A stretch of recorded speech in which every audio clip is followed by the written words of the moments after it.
Greetings, everybody! Welcome back to another commentary. It has been a few weeks since the last one, but I think I will say in general I'm planning to slow down these commentaries by a bit. But that doesn't mean that I will stop it completely, because this next one, we're taking a trip down memory lane with some pretty old Sega games, starting with Virtua Racing. So you may be wondering, what the fuck is Virtua Racing? Very simple. It's one of the first 3D racing games ever made. It's exactly what it sounds. It was released in arcades in 1992, I believe. And it is as simple as it sounds. You only play as one car. You have 3 race tracks divided by beginner, advanced, and expert. Or medium, I think. Yeah, it's advanced in Daytona, USA, but in Virtua Racing it's medium. And you just go at it. The best way to play the game is you hold down the accelerator button and you let it go whenever you want to do more sharp turns. And yeah, that's pretty much it. The reason why I wanted to do this commentary, and we'll also get into Daytona USA, as you can see from the title as well. And the reason why I decided to add that is because Daytona USA is pretty much the spiritual successor of Virtua Racing. I mean, their overall structure is very similar. They also both have automatic and manual transmissions for their cars, which is as simple as it sounds. Like automatic, you have to worry about is accelerating, while in manual, you constantly, just like a real car, you constantly switch between gears. In Virtua Racing's case, you have 7 gears to switch, with 7 being the highest. In Daytona USA, you only have 4 gears. That doesn't make it any less complicating, but it's just I guess it just makes things a bit easier. I'm not sure how Virtua Racing arcade machines were when it came to going up and down on the gears, but I remember that in Daytona USA arcade machines, you have sort of a H format on the side where there's 1, 2, 3, 4, and that's how it goes. But yeah, the reason why I wanted to do this commentary, and by the way, full disclaimer, I'm using the Sega Ages version, which is the most accessible version of the arcade version of Virtua Racing you can find out there. But there were plenty of other versions of this game that came out. So that eventually came out in arcades. Then it got a Sega Mega Drive port, or Genesis, as you silly Americans like to call it. And it was one of the most expensive games for that system because it came on a custom chip that was able to render the game's 3D graphics. This big thing of the game. It's 3D. But it ended up costing around $100 to get the game. And I'm like, Jesus Christ. Although they ended up including some extra things like I think there was a multiplayer mode and a time trial mode, so that's nice. Then there was a 32X version called Virtua Racing Deluxe, which came with 2 extra tracks, which, I mean, it's nice having 5 tracks instead of just 2. And then there was a Saturn version, which has a whole bunch more content, a lot of unique tracks, a lot of unique racing vehicles and all that stuff. The thing about that version is that it was not made by Sega, since Sega was occupied with other stuff. It was made by Time Warner Interactive, before they became Warner Interactive, as we now know them today. And the game, in terms of controls, from what I've heard, feels a bit different to the original. So if you're like me and you're too used to these controls, maybe you'll have a rough time going to the Sega Saturn version. But if you're not, then whatever. There's a lot of cool stuff. And then there was a PS2 version, exclusive to Japan, since Sega made a Sega Ages compilation of older titles for, well, not compilation, it was like a bunch of games, but I think internationally it got its own collection. All the games would bundle into their own collection for the PS2. And Virtual Racing was one of the games. It got a sort of a slight remaster, so it's basically these graphics but remastered. And from what I've heard, it's pretty much faithful, except that the sound effect is really loud, so it can get kind of annoying. Then, after that, I don't think we would see another Virtual Racing port until the Switch version, which is pretty much the definitive edition of the game. I mean, it's not completely definitive because it doesn't include the extra tracks that were put on the 32X or the Saturn versions of the game. But if you want to experience the arcade version of the game, go get it on Switch. and it even adds some extra things. So this version was made by M2, and M2 is very. I remember talking about this in my Super Castlevania 4 commentary. How M2 are pretty much like masters when it comes to emulation. They helped out with Konami on the Castlevania Contra Anniversary collections and the Castlevania Advance collection. They also helped out with Nintendo on the GBA emulation for the Wii U Virtual Console.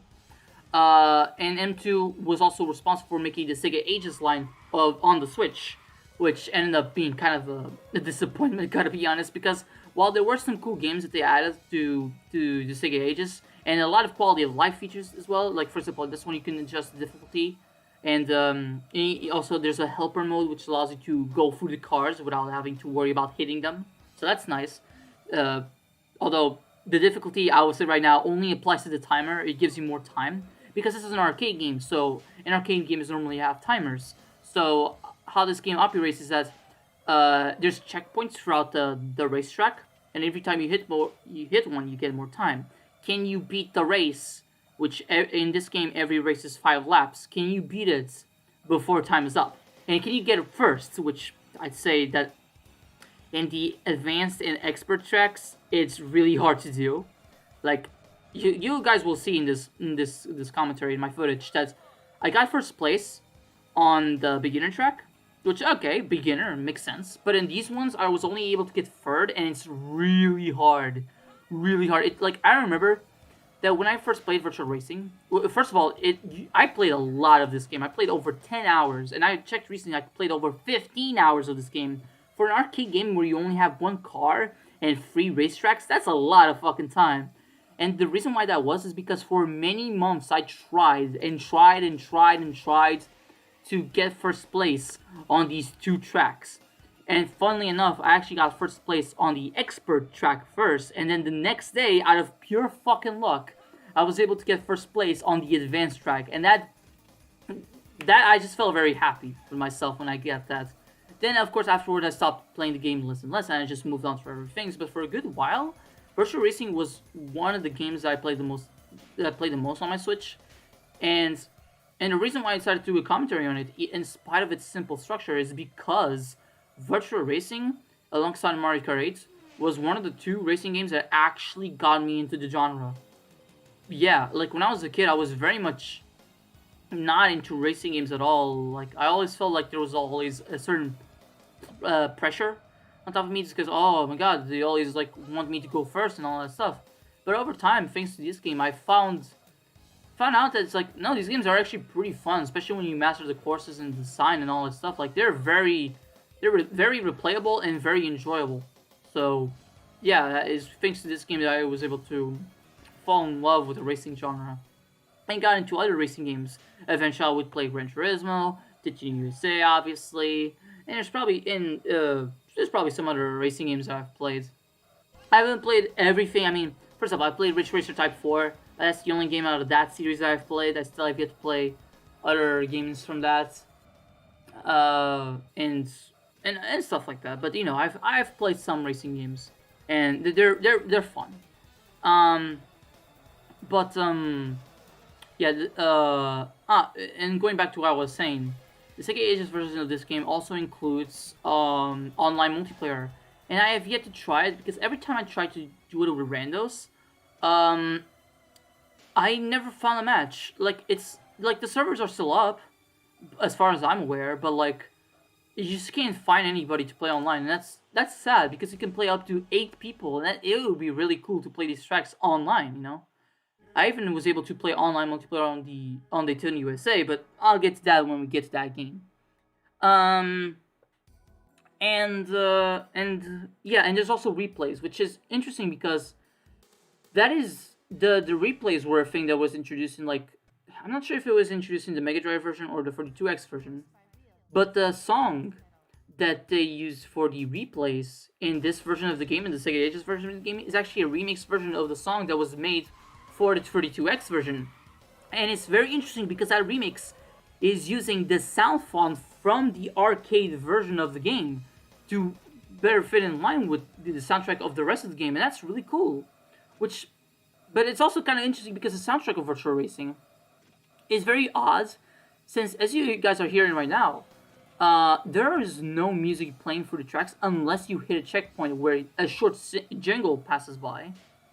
And then, the menus like when you're selecting a course, or when you're get a game over, or when you uh, finish a race, get it first place, you get it dun, dun, dun, like how I got it in the beginner race. There's the music, but when in the races themselves, most of the time you're just listening to the car going. So it's like it's odd how they went about that, but this was kind of like, I'm not sure if it was debut. I think this composer already composed some games before it, but Virtua Racing's soundtrack was composed by Mr. Takenobu Mitsuyoshi, and you guys probably won't recognize him by the name, but he was the guy that also composed for Daytona USA, and he was the guy who said Daytona, and also I think when he says time bonus or game over, like that's him. That's him singing. And I love it. And of course, I gotta mention this. He was a guy who sang the main theme of Burning Rangers. Obligatory Burning Rangers reference. Check. And of course, he would end up composing for other games as time goes on. As time would move on. He would also compose the F-Zero medley that you can hear in Super Smash Bros. Ultimate, so that's nice. And it is just I'm not sure if he still works at Sega or if he's a freelancer now, like Kyoko Mushimomura. But the guy is still around to this day, and that's cool. That's cool. But besides that, this commentary, as you may see, is like it's gonna be 45 minutes long. But Virtual Racing, because of it's only three free tracks. Yeah, it only occupies like the first third of this commentary. And Daytona USA is structured similarly, which is only 3 tracks. But you may be wondering, okay, if it's structured similarly, then it should be 15 minutes as well. And my answer is yes and no. You guys will see in just a bit. But because but in terms of the footage itself, because it had been a while since I've played this game, I was not able to get first place on the other 2 tracks. Just the first one. And also you will see that during the first or second lap of the race, I mess up a little bit. But as I relearn the tracks along the way, I start remembering how it is, how the track is, and I start doing better.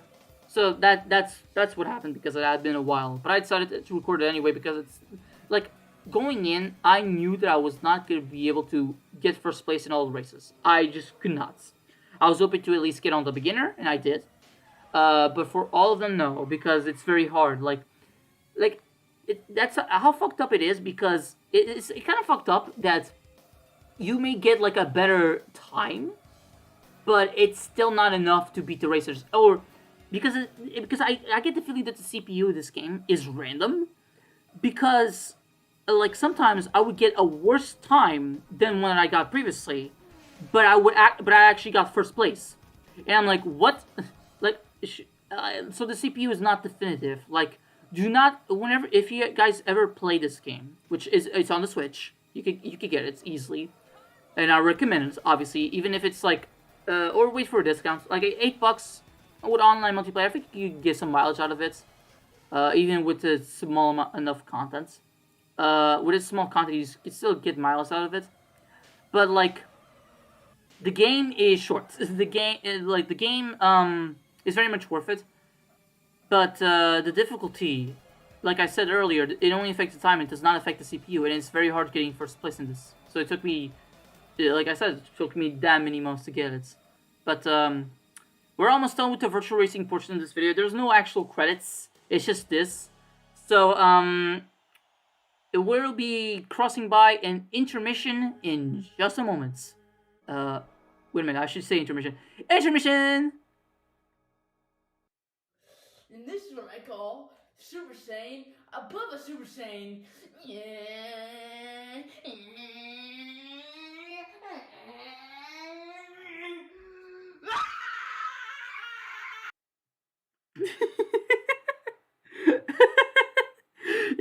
I was trying to find like what I would put as an intermission for this video, because I always have some kind of idea for these 2-in-1s or 3-in-1s. For this one, I didn't know exactly what to put because there's not many memes surrounding these games. But I decided, it's a racing game. Fuck it, let me put that one. It's Super Shane, about Super Shane. But yeah, we're going to Daytona, USA, motherfuckers. And since, and we're recording the PlayStation 3 version, which is that and the Xbox 360 version are the best versions of this game. They're the perfect arcade ports, just like how the Sega Ages version of Virtual Racing is a perfect arcade port of the original. Problem is, in the case of the Switch, that's still a console that's still around. And even with the Switch 2, I believe that it will probably be backwards compatible, at least with the digital game. So you could probably play it on that. For this, it's still stuck on the PS3 and Xbox 360. You could play it on the Xbox One, but I think the game eventually got taken down of the store. It's still available on the PS3 store as far as I'm aware, but yeah, and it's a shame because this is the okay, so Daytona USA. So before I get into specifics, Daytona USA, just like Virtual Racing, also got a bunch of ports. It was a headline game that Sega wanted to put to Saturn's launch. Unfortunately, that version of the game runs like 20 frames per second, and there's a lot of pop in. It was definitely a botched port. Then they eventually, because the game was like, here's the biggest thing about the game. Unlike Virtual Racing, which was like 30 frames per second, Daytona USA was 60 frames per second, and it was on a brand new model with a lot more details. So for the time, this game looked gorgeous. And I'd still say that the game holds up really well to this day. Like the HD remaster on the PS3 and Xbox 360 really helps with this. It really does. And the thing and being able to do 60 frames per second was great with all this detail and all this stuff, but unfortunately they were not able to translate that to the Saturn. And even and after the original Saturn version of the game, they decided to try it again with a new version they called Daytona USA Championship Edition or Circuit Championship Edition, CCE for short. I think Japan only calls it only Circuit Edition. But it has it pretty much brings a new soundtrack composed by Jun Sonoe of Crush 40 fame and Richard Jocks of Sonic 3D Blast and Traveler's Tales fame. So that's awesome. And some new tracks as well, some new vehicles to drive, the gist. They were not able to make it 60 frames per second, but they were able to make it more smooth, less pop in, and the 30 frames per second I'd say is okay. I still have yet to try out that version. I have tried the original Saturn version, but I've not tried Circuit Edition. I'll just call it Circuit Edition from now on, just to make it simple. But from what I've heard, the Japanese version of Circuit Edition was the one that came out last. Like, it's funny, like, the Circuit Edition, the first, like, it actually came out first in Europe because there was a bigger demand over there. Then it came out in North America, and then it came out in Japan. And then in Japan, it's the better version, simply because you could actually choose between the new soundtrack and the old soundtrack. I'm not sure why in the fuck they did not give you that option previously, but hey, now they give you, so that's good. Then for Daytona USA, it got a sequel, Daytona USA 2, Battle on the Edge, and from what I hear, it's a great sequel in a lot of ways. It still follows the same structure as this one. There's like 3 tracks, just one car, manual automatic. Although I'm not sure if Daytona USA 2 has more cars, but the stages are bigger. There's more carnage because your vehicles can fucking explode, and it just sounds like a very cool game. The thing is that the Daytona USA 2 wouldn't be ported until way later, like only recently, thanks to Like a Dragon Gaiden, the man who erased his name, one of the side game in the Yakuza series that came out last year, that we finally got to play that version, and it was named as Sega Racing Classic because they were not able to acquire the rights for Daytona, which is fine. I mean, it's just a name change. The rest is pretty much the same as far as we are aware. But it wouldn't be until last year, at the time of this recording, it wouldn't be until 2023 that we finally got to play the arcade game at home. There was a port planned for the Dreamcast, but they decided to just port Daytona USA again and call it Daytona USA 2001. If what I've heard, it's okay, but the controls are not it. They're not it. They fucked up the controls a little bit, which is sad. Then afterwards, with Daytona USA, I don't think we would get another version for a few years until this one in 2011 for the PlayStation 3 and Xbox 360, which again, is the best version of the game. If you have a PS3 or an Xbox, well, since the Xbox 360 version was taken down, that if you have a PS3, get this version. I'm also kind of sad that they did not bring this version to PC. Like, they bring a lot of other games that Sega was supporting around this time to PC, like Jet Set Radio, Nights into Dreams, Space Channel 5 Part 2, but they did not bring this one to PC. Was it like a licensing thing, or I don't know. But it's a shame that they were not able to bring the game over. But I hope that they eventually bring this game back, because, like, this is the best version of the game. Absolutely.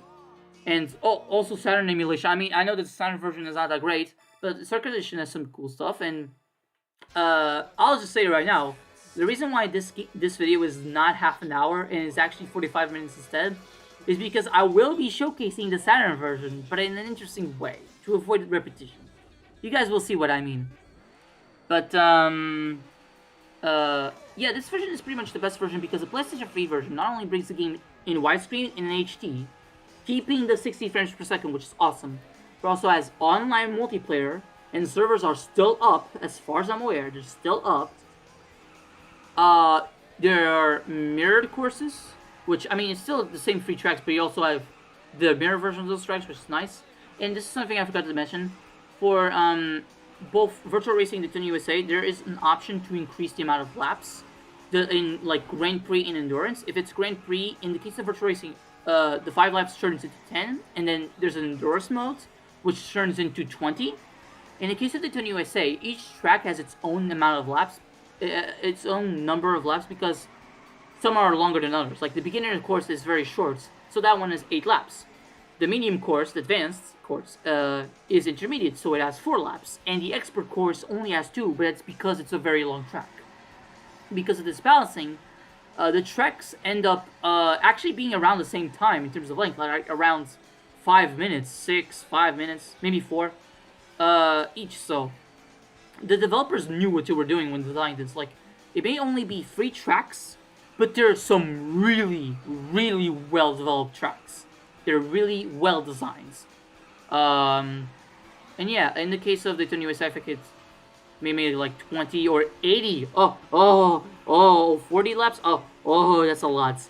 And this actually brings into another mechanic that these games have, both Virtual Racing and Daytona USA have, which is, both of them, like, after a while, your tires will actually get tired. Like, you'll actually start running out. You'll start, because you're going so fast, the tires will actually start to burn out a little bit, and you'll need to go to a pit stop that is in every single race, at least in the Daytona USA. I remember in Virtual Racing, there's actually a stage that doesn't have a pit stop, and that makes things a bit complicated if you're playing on Grand Prix or Endurance, but whatever. And you could go there to repair your tires. The thing is, if you're playing this game on like the normal amount of laps, 5 in Virtual Racing and the ones in Daytona USA, you won't be really needing to go to a pit stop. Like, by the time you finish the race, your tires will still be fine. No need to worry about that. But in the case of, if you're playing on Grand Prix or Endurance modes, you will need, after a certain point, to go to a pit stop and repair your tires. The thing is when you're going to a pit stop, you will be slowing down, and your CPUs will catch up.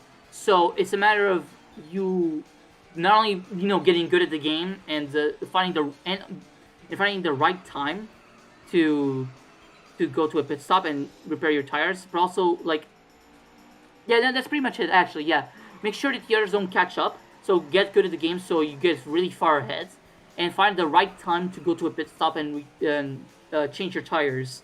So because that's important.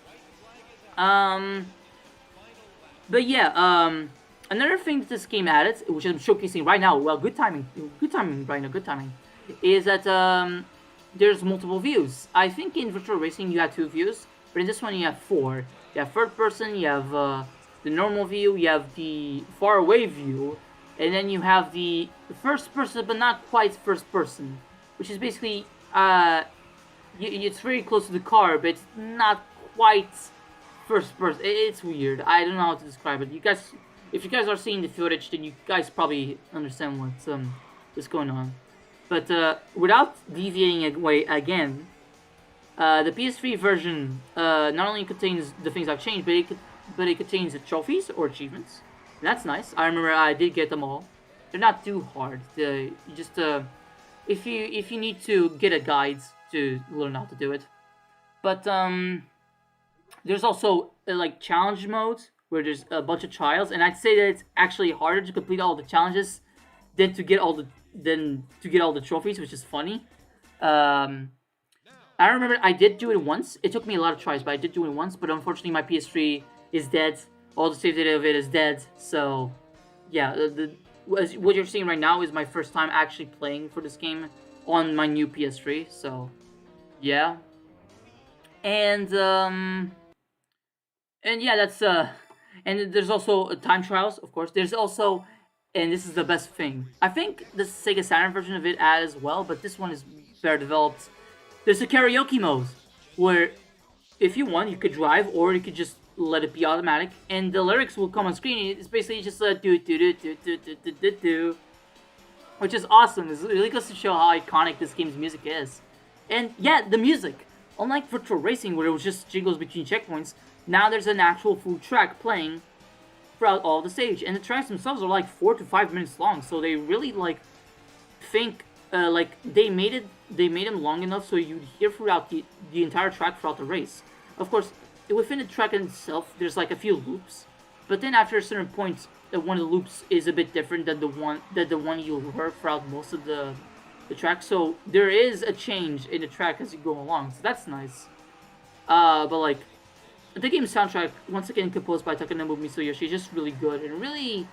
And for people who didn't know about him, this game really brought his name into more people's eyes, or at least the songs into people's attention, because goddamn, the soundtrack's so good.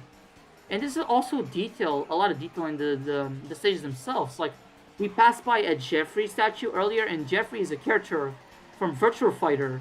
And I think I'm not sure if you can do it in this remaster or not, but I think you can actually come close to him, and if you press a specific button, you'll make him do different poses. And something similar you could do in the first stage, in the beginner stage, where there's a slot machine right before you see the Sonic statue. It's not a statue, a Sonic drawing on the stone. Right before that, this is a slot machine.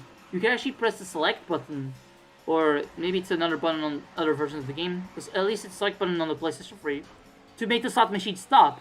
You don't get any reward or anything, but I think for this footage I did do it for just to try and see if I could get 777s.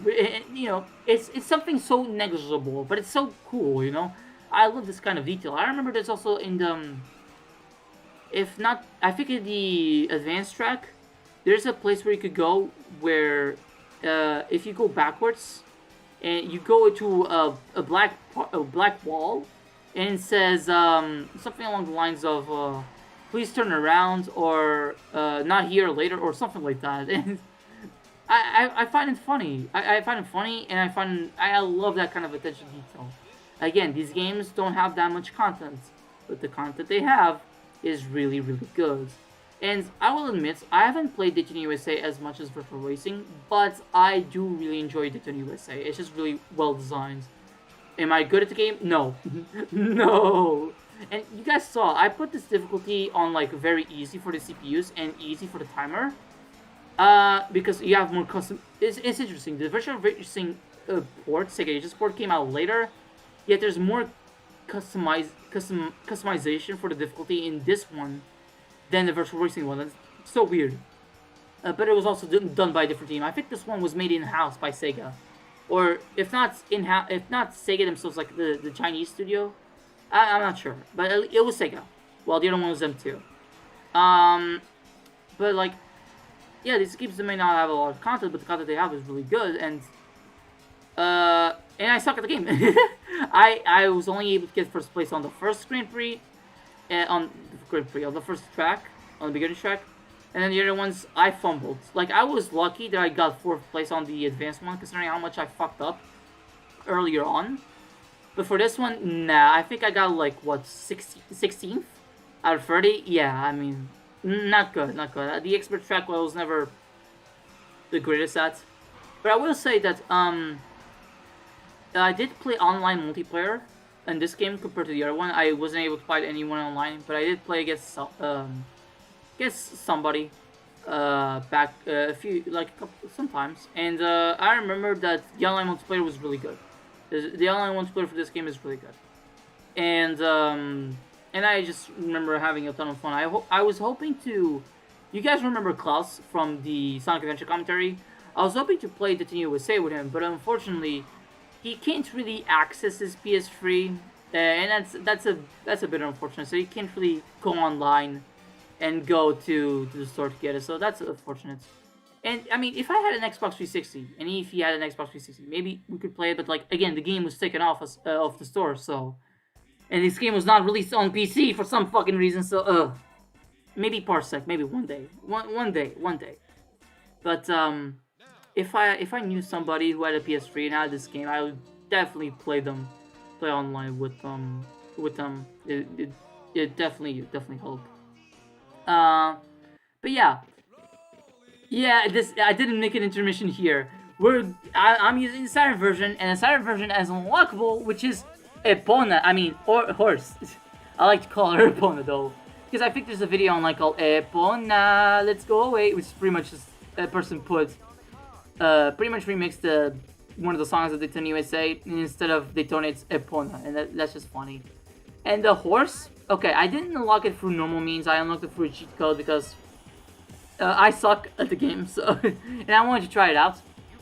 And the horse, it's goofy. It's also goofy, like making your horse drift, because that is something that I was actually forgetting to mention about Daytona USA. The biggest thing that differentiates Daytona USA from Virtua Racing is that in this game you can drift. Drifting is pretty much you, while you're holding down the acceleration button, you briefly, and I say briefly, pull the brakes while you're still accelerating, and you veer the analog stick or the wheel towards one of the sides, and that's how you drift. I'm not the greatest at drifting. There was a time where I got it down pretty well, but it has been a while since I've last played this game, so I suck. But in this case, with the horse, I'd say not only is it funny, but it's also like the best vehicle, quote unquote, in the game, because you can run over grass without losing speed, and that's really cool. I'll still say that I think I got first place very easily on this one, but I don't think I got first place in the other ones because I'm just not really good with the other tracks. But I originally planned to make this just me showcasing this first race, but then I decided, fuck it, I'm gonna use the horse on the other two races, because the Saturn version of this game, yeah, I said earlier that, it's not that great. It was a bit of a polished port because there's a lot of top end, and it's like 20 frames per second. But while it's not really feature depth, it does add a thing that I'm actually showcasing right now, which is a Saturn mode. And the Saturn mode, unlike the arcade mode, doesn't have a timer, and the Saturn modes also gives you way more vehicles for you to control. They look pretty similar, but they have different colors, and they're basically separated into beginner, medium, advanced, and then there's horse. And yes, there's an automatic horse and a manual horse. Amazing. But it's interesting how you customize the game's controls, because in the same thing applies for the PlayStation 3 version. You dedicated one of the buttons to switching gears instead of being like L and R like how it was on Virtual Racing. Because in Virtual Racing, it was 7 gears, and you pressed in the Switch version, you would press L and R L to go down, R to go up. But in the case of Daytona USA, each button is its own gear. So there's one for gear 1, one for gear 2, one for gear 3, and the other for gear 4. And this allows you to do some interesting things. Especially, and this is something that this game also introduces. When you're playing this on manual transmission, you could do something called brake drifting, which is exactly what... brake drifting? No, gear. They say brake drifting. Gear drifting, because brake drifting, you're braking when you drift, so gear drifting. And gear drifting basically involves is a drifting that you do when you're switching gears. So imagine you're like in 4, which is the maximum one. You're in 4, and then you immediately switch to like 1 or 2, and that's what and you drift. That's called gear drifting. I think that's the name. At least that's the name I'm coming up on the spot because you're switching gears to get the drift. And I've never done that because I'm more of an automatic player than the manual player because I'm not really good. I'm not really good at this game. But I find that interesting. I remember that I did try it when I was doing challenges on the PlayStation 3 version of Daytona USA, and it's a bit hard, but it's something that's very cool to pull off.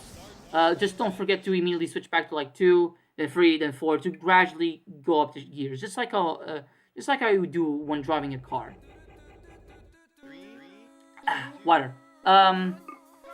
The other reason why I decided to show all the races in the Saturn version, even though I'm pretty much showing the tracks 2 times, one for the PS3 version, the other for the Saturn version, is because of the remastered soundtrack that they include in this version, which is really nice. Like I really like. Here's the thing about the soundtrack of the New USA. Because of the Sega Model 2, the arcade machine that they made the game on, had a limited sound storage capacity. What the Takenouchi Mitsuyoshi did was pretty much record a do, and then use that do and like pitch it up and down in accordance to the song to save memory, and that's how we get the do do do do do do do do do. But in this remastered soundtrack, because we are in CD technology, CD quality audio, we have more storage, we have more space, and we can put higher quality songs on here. And I really enjoyed the soundtrack. In general, there's a lot of soundtracks on the Sega Saturn that I really enjoy. We haven't even reached a lot of them. I mean, in terms of Sega Saturn games, there's a lot more that I have.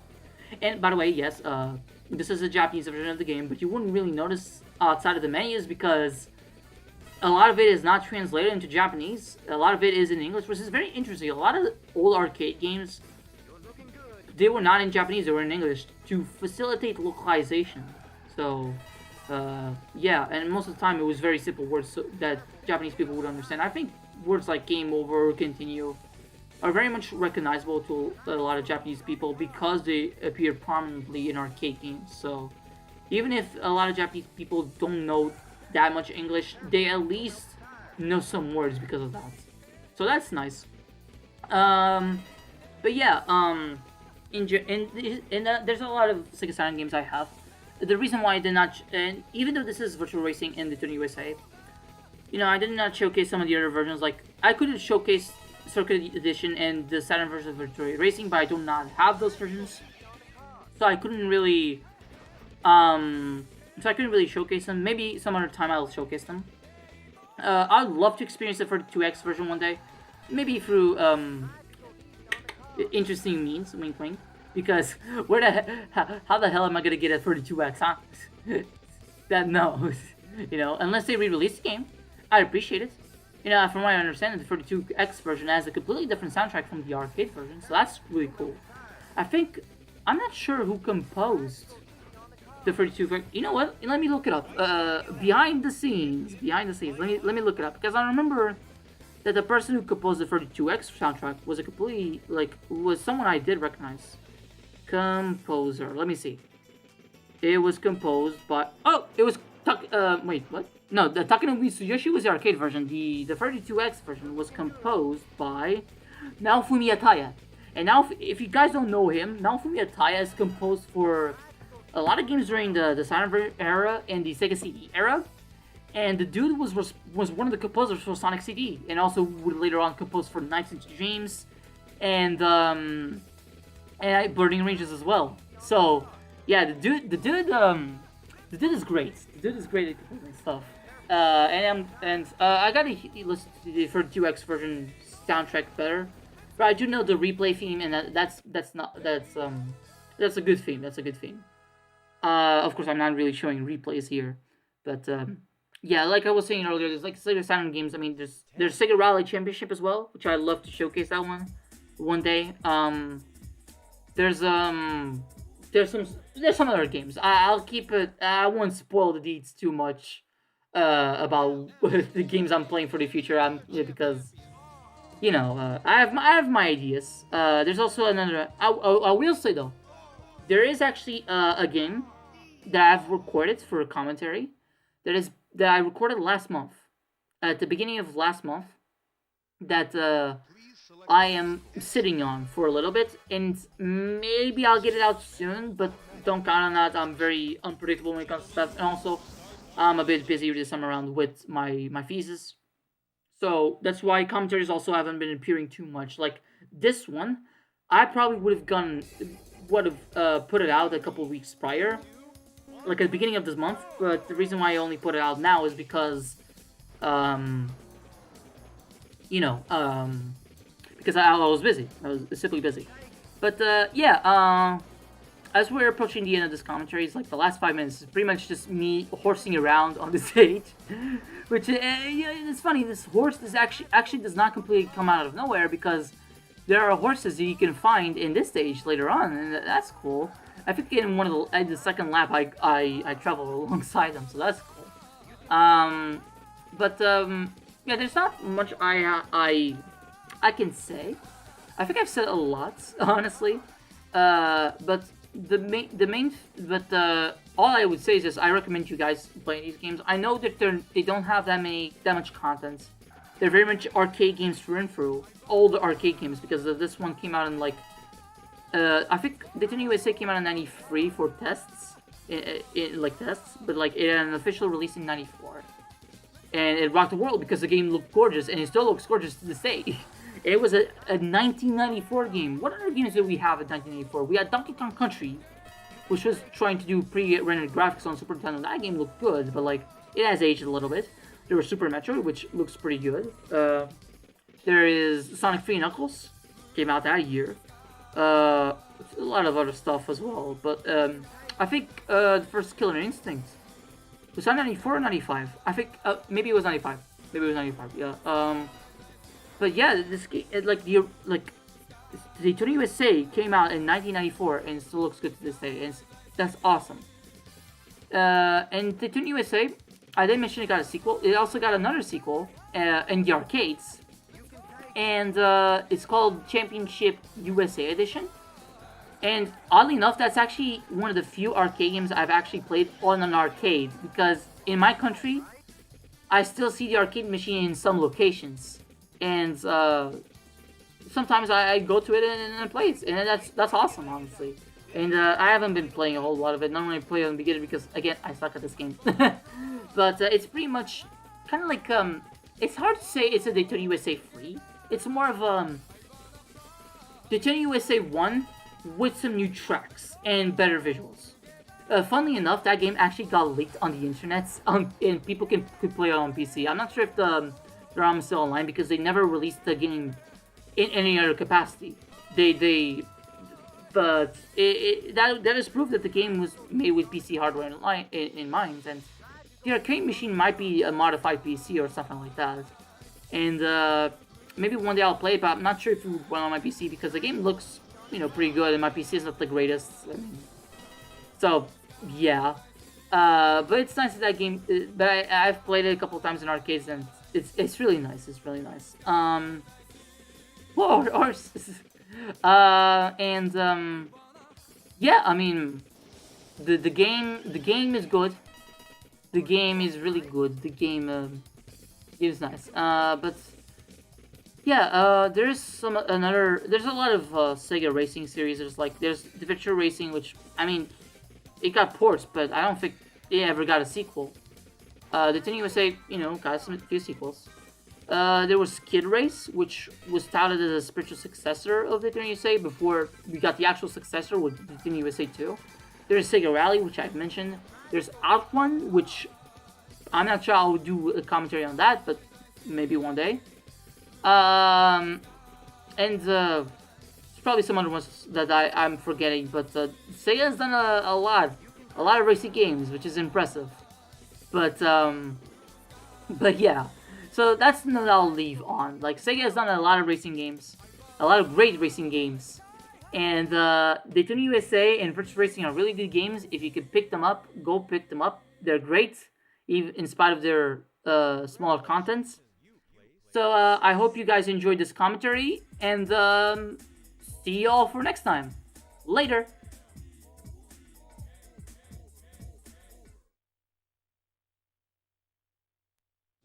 List your name.